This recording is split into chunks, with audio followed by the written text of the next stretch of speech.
This is the 1996 NBA Finals postgame show. Now your host, Bob Costas. So the Chicago Bulls are up 3-0, 108-86 over the Sonics here at T Arena in Game 3. Michael Jordan got 27 of his 36 in the first half. The Sonics made a run late in the second quarter and in the third quarter to get close, but they could never get it inside double digits, and eventually the Bulls prevail, 108-86. Bob Costas back upstairs here with Peter Bessie and Julius Irving. Well, what can you say? The first couple of games, the Bulls were able to win. But tonight, they just about unveiled the full arsenal. I think, Bob, that they finally showed who they really are. You know, I was thinking before this game, well, what did Seattle learn in the first two games? Do they need to trap a little bit more? In Chicago, they trapped once. Once the press was broken, you know, they just retreated to guard the basket. When they came home to Seattle, would they trap multiple times, a second time, a third time, as they did so often during the season? The Bulls had all that go right out the window because Seattle was cold in the beginning. The Bulls were determined to try to win this game in the first 10 minutes, and I think that's exactly when they won it. Peter. I think it's last year's Magic Rocket series all over again. The team that hasn't been there doesn't understand what it takes to get the job done. The Sonics now learning that every possession is meaningful, the fever pitch that it takes, the demonic defense, the precision, the execution. All these things they'll remember if they ever get back here again. Folks, if you watch the broadcast on NBC, and I assume if you're interested enough to watch a postgame show on CNBC, you probably watched the game itself on NBC, then you saw plenty with Dennis Rodman. He got the pregame. He got the halftime. Let's give him the hat trick. Here he is on the postgame with Jim Gray. Thank you very much, Bob Costas. Well, Dennis Rodman, you now go up 3-0. What will go on now in the next 72 hours? It's going to be difficult to concentrate. You're just right there on the edge. I'm going to watch a lot of game tapes. I'm going to watch a lot of game tapes till the day comes. I'm just ready to go. I'm focused. I'm ready to go. I want to get in this now. How different does this feel than the two that you won with the Detroit Pistons? It feels a lot different because I didn't really appreciate what it means to be appreciated as a world champion. Now, it's totally different. Now I know what's going on. I know what it means. And now let's go out there and do it. Last year, it seems as though with San Antonio, you were a dislikable figure. It seems as though certainly Chicago has taken to you and now the rest of the country. Have you done something consciously to try and earn the respect of everyone? I haven't done anything. I've just been myself, individual. I can't be like all the rest of these people here and try to be something that I'm not. And, you know, if what you see is what you get. If you don't like it, that's your tough luck. But I'm just trying to go out there and play for the people, make people happy. That's it. What were you saying to all of the Sonics? You had almost a verbal confrontation with everybody on the team, particularly Bukowski. I love that. I love to get in people's head, and George Carr tried to get in my head. He's a great coach, but he got to understand something. He don't have the guys on the bench that's mentally tough enough to handle what I got to say and do out there. So you better prepare yourself and study for the next 72 hours. Even Michael gave you a hug. We haven't seen Michael have physical contact with you since you guys won 70 games. What did he say when he put his arm around you? You know, he said, no one really appreciates what you really bring to this game. And basically, that's all he says. You know, he said, you know, I'm glad to have him on the team, and I'm glad to be here. Dennis, thanks for taking the time with us. We'll see you on Wednesday night. Back to you, Bob Costas. All right, Jim, thanks a lot. Well, all of us must respect the play of Dennis Rodman on the court, but now I learn that he is something of a Henry David Thoreau figure of the late 20th century in terms of being an icon of individualism, and we're all heartened to learn that. But your thoughts on his play tonight?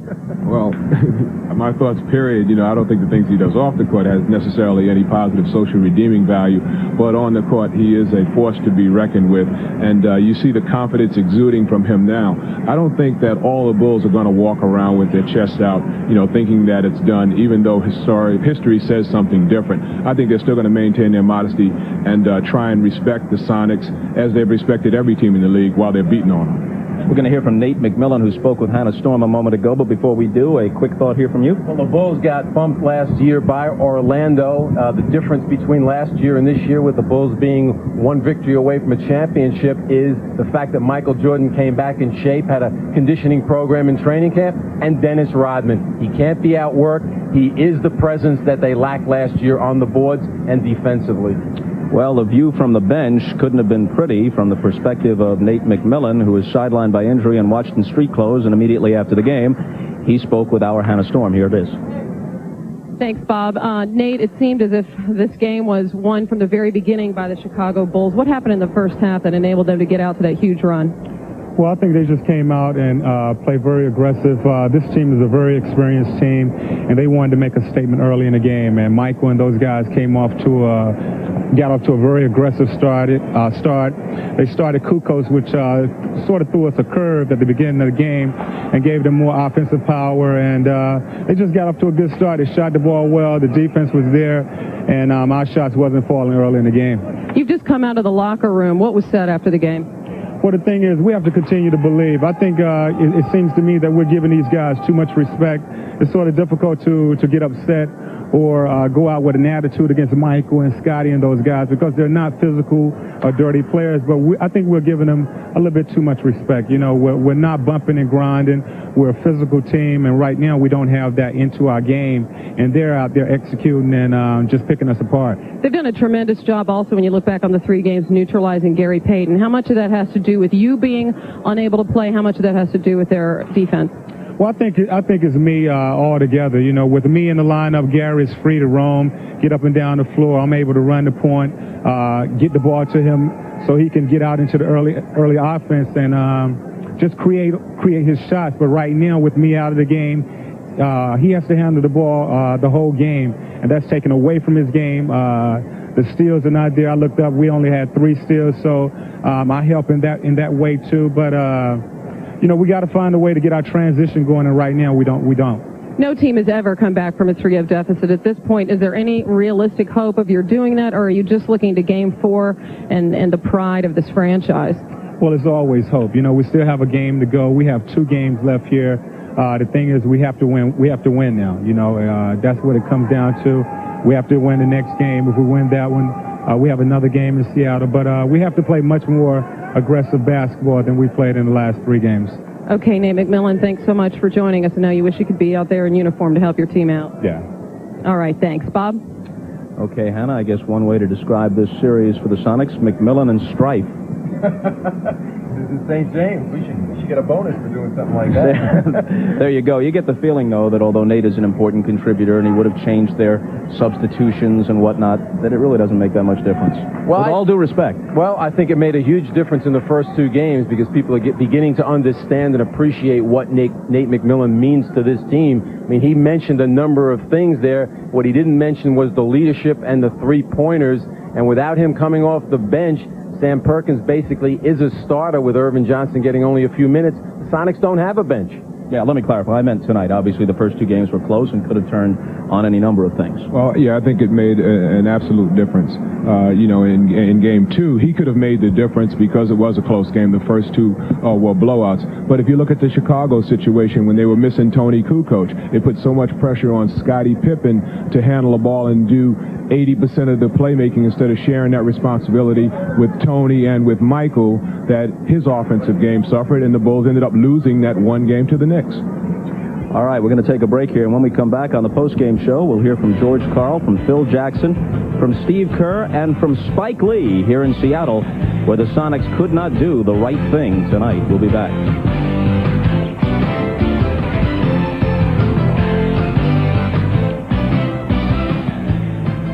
Back in Seattle, where the Bulls blew out the Sonics, took a 3-0 lead in the series. As you know, Dennis Rodman removes his jersey after each game. And who got it tonight or this late afternoon in Seattle? Let's take a look. Do we have that footage?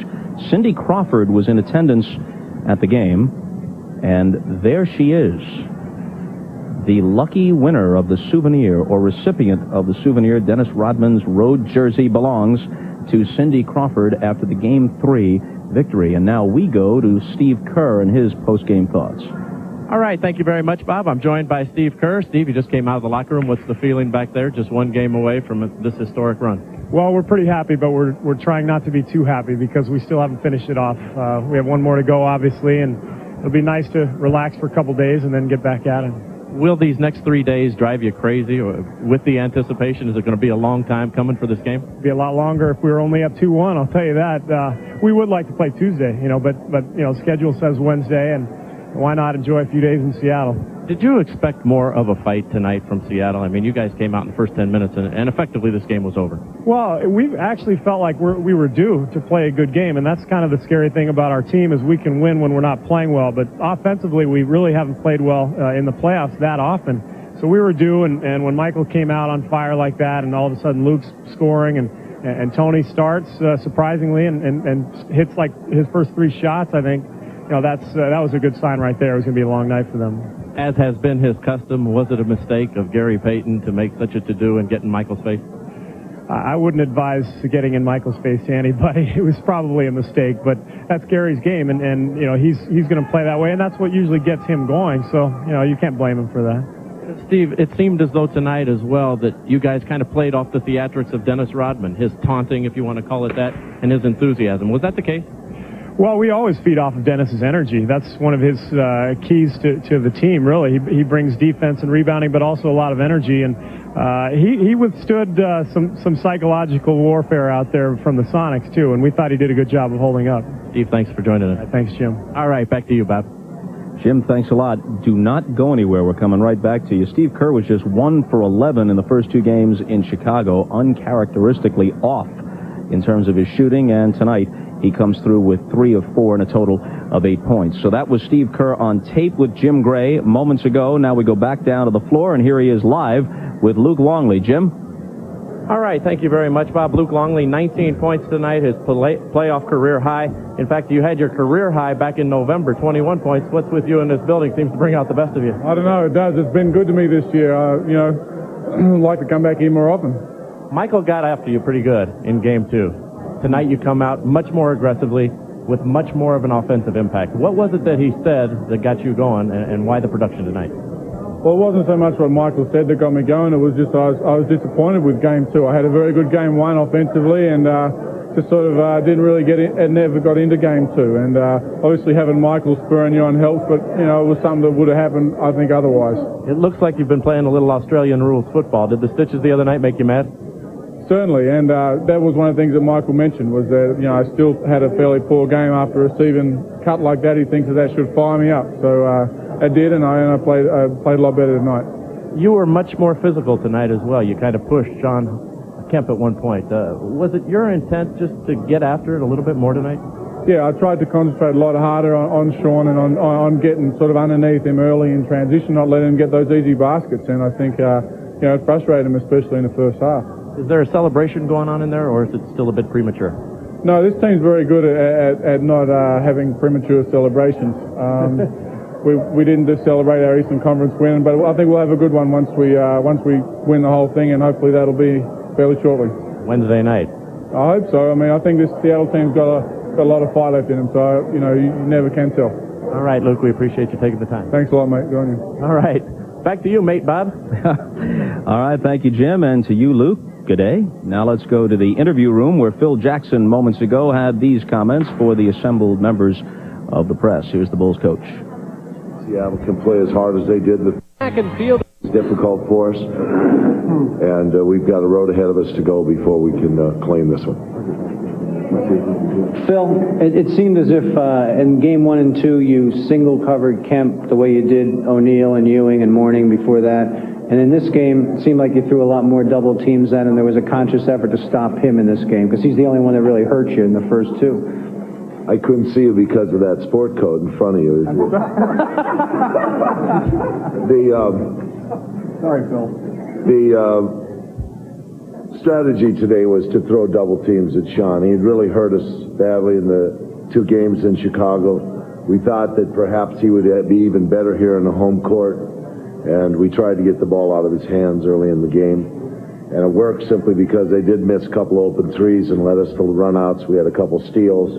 And I thought he didn't get the kind of looks or shots that he necessarily likes, or get involved in the game the way he likes to do it.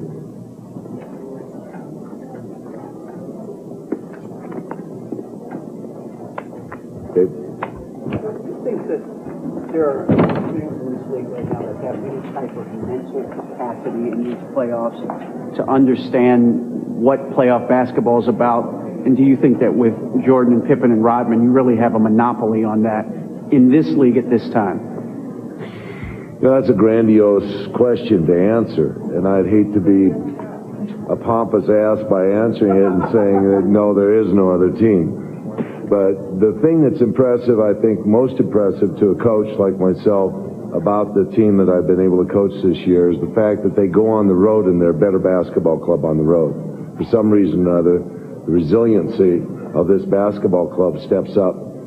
And that is the true mark of a championship team.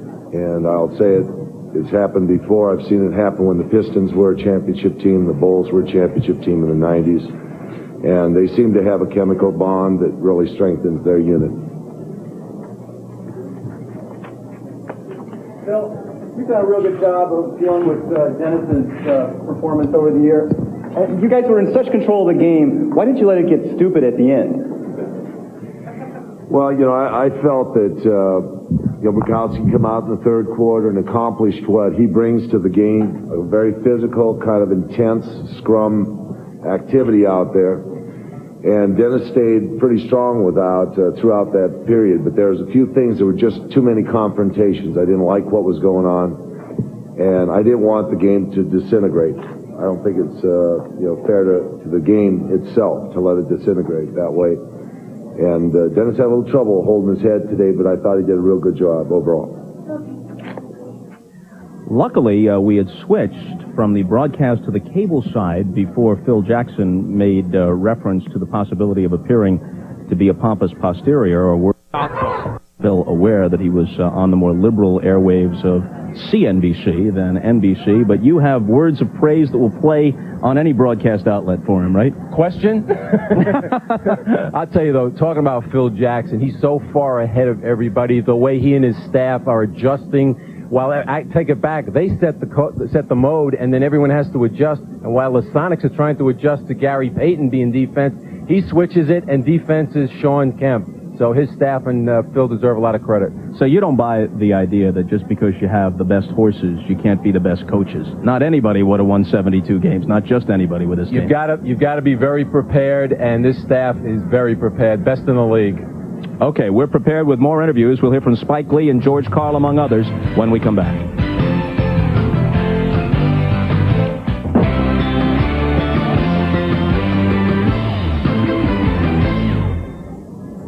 So the Bulls win it 108-86, and they can finish the job if they have sweep on their mind on Wednesday back here at Key Arena. Let's take a look at some of the highlights from tonight's Game 3 here in Seattle.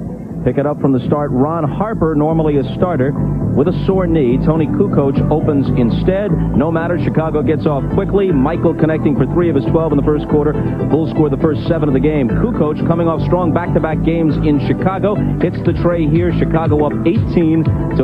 The Sonics committed 13 turnovers in the first half compared to just 5 for the Bulls, and it cost them. Scottie Pippen will take it the length of the floor here. Chicago by 18 after 1 quarter. On to the second period, and the Sonics go on an 11-0 run. Gary Payton cutting Chicago's lead to 34-23, but that was as close as they got in the first half. George Karl's team on its way to 3 straight losses for the first time all year. Luke Longley with a nice move here, and the hook. Bulls back up by 16. Longley had 19 points.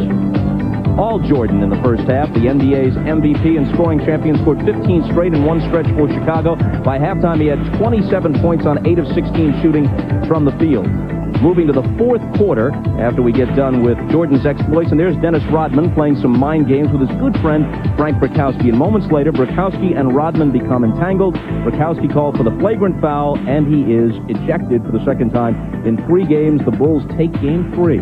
A laugher for Michael Jordan and company, who can barely conceal their amusement, winning by a score of 108-86. And now, as promised, a conversation with Spike Lee. Let's have our producer, Rick Diamond, tell me who spoke with him. Naturally, Jim Gray. Jim Gray speaks with everybody. There he is. Joined by Spike Lee. Spike, we know that you're a big New York Knicks fan, but you're also very close to Michael Jordan. Sitting in these stands, you travel all over. What is your thought process, and how do you feel about just watching these games? One of your best friends playing, and he's on the verge now of making history, coming back after a couple of years off. I feel good for Mike, but I'm disappointed in Seattle. They didn't show nothing tonight. Nothing. No fight, really, did they? They didn't come out with much energy or much anticipation of getting back in this series, did they? Nah, I thought they could show me more than that, man, but it's over now. They're coming out for blood Wednesday night. So I just watched it on television because it's done deal. What did you expect when the Sonics come out tonight? I know you talked to several of the players. Did you expect that they would be able to get back into this series, or knowing Michael as you knew him and know him, did you feel that it wouldn't be much of an effort? I thought Chicago was a win, but I thought Seattle would give them a fight, but it just rolled over tonight. I don't know what happened. Spike, you've seen a lot of teams. You've been a basketball fan for an awful long time. How does this Chicago team compare to the other teams you've seen along the line? They're all right. Just all right. You're not going to give it better than your Knicks team? No, they're a great team. They're a great team. It's just amazing to me. I think that, people dogging the Knicks out. Well, they played Chicago hard than any team in the playoffs, and if it wasn't for Bill Oakes, they could have won Game 4. Oh, you're not going to blame the referee for this, The guy called 2 travels with a minute in the last minute of the game. You're saying without that, the Knicks would be here right now? No, I'm saying we'd have won 2 games instead of 1. But still, you got to be physical with Chicago. Other than that, man, they're going to kill you. Are you going to spend your whole life just hoping that somebody can beat Chicago? Hey, we get Barkley next year. We got to be. I want to be Michael before he retires. Well, there's been a lot of talk. Do you feel as though Charles Barkley or Juwan Howard, or what is the answer coming into New York? We're getting somebody. Reggie Miller, Allen Houston, Barkley, or Juwan. We're getting somebody. I'm going to be ready next year. Were you happy with the decision to keep Jeff Van Gundy? Yes, I'm glad they signed him. Don Nelson, that was the wrong move. Wrong move. And on top of that, they're still gonna raise the ticket prices next year to $1,250. Hey, that's a lot of money for a game. That's what's that? $3,000 a game. Somehow, I don't think you'll be canceling. Nah, because there are people waiting for my seats. I'm gonna keep on trying. Maybe you'll be able to cancel Little Penny seat. That may be a little too much to pay. All right. Spike, thanks for joining us. We appreciate it. Good luck to you with your filmmaking. All right, let's go back to Bob Costas. All right, Jim, Spike Lee, a very knowledgeable and passionate basketball fan, offering a harsh critique of the NBA referees of the Sonics play tonight, and some free advice to Dave Checketts and Ernie Grunfeld about the decisions coming up in the offseason for the Knicks. But, of course, he's concerned about the ever-escalating price of courtside seats at the Garden. I understand they may even make Marv pay to get in next year. Let's go to him. Bob, I can certainly understand that also. Spike lashing out in many directions. Getting back to what took place here tonight and in the series, of course, on Wednesday, the Chicago Bulls could make it a 4-game sweep. Let's take a look back at what has taken place over the first 3. The Bulls taking the first 2 in the Windy City as Tony Kukoc led an impressive fourth-quarter charge by Chicago in a 17-point opening game victory. Kukoc on fire. And then in game 2 was Dennis Rodman controlling the boards. 11 offensive rebounds to tie a finals record. Tonight, Michael Jordan off to the quick start. And Jordan came out, did it in the first quarter as the Bulls were able to blister the Sonics in the opening quarter. And he finished with a game high of 36 points. Michael showing the entire arsenal, finished strong, and then enjoyed watching the final minutes at the bench as Phil Jackson was able to shuffle things down the stretch. A look at Michael's performance. Not happy with what took place in games 1 and 2. They were not Jordan-like lofty numbers, but 28 and 29, not bad, and then 36 here tonight. The Bulls 50% shooting. The Sonics 45, but did not pick that up until late in the game.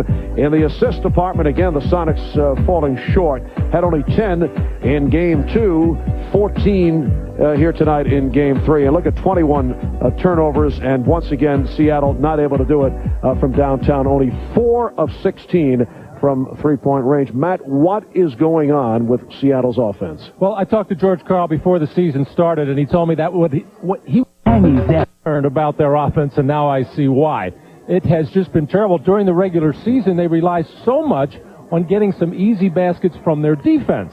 Well, you don't do that against a team like Chicago because they take care of the ball and their transition defense is good. But in the half court, Seattle is just not disciplined enough, not crisp enough, and they just don't seem to have a plan. All right, now the Bulls get through the long layoff concern for game 1, the concern of overconfidence for game number 2, and for game number 3. What is Phil Jackson going to come up with a theme in game number 4? Marv, for Phil Jackson and the Chicago Bulls, it's all about the challenge of being perfect. That's what Phil Jackson has meant to this Bull franchise since he took over He's got them to this threshold now. They've got a chance to make NBA history. Look for them to come out on fire. All right, let's go back upstairs to Bob.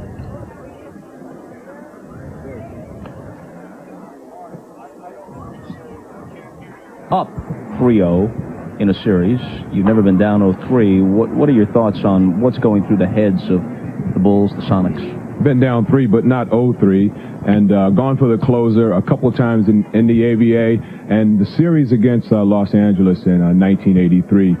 We won the third game in LA. We had 2 or 3 days before it was time to play, and let me tell you, the game can't come fast enough. You get so antsy, you want to go out to playgrounds and play against kids just to keep your game sharp, and then the day comes, and if you're a good player, you know that no matter how far you're down, you're going to win that game because history is on your side. Okay, they've got to wait about 72 hours or so, but they can go for the sweep on Wednesday. For Peter Vesey and for Dr. J and our whole crew, a reminder that Game 4 of the NBA Finals, the Bulls and Sonics from Seattle, will be Wednesday night at 9 o'clock Eastern Time as the Bulls try to complete the winningest season in NBA history with a sweep of the Sonics. For our entire NBC crew, Bob Costas, so long from Seattle.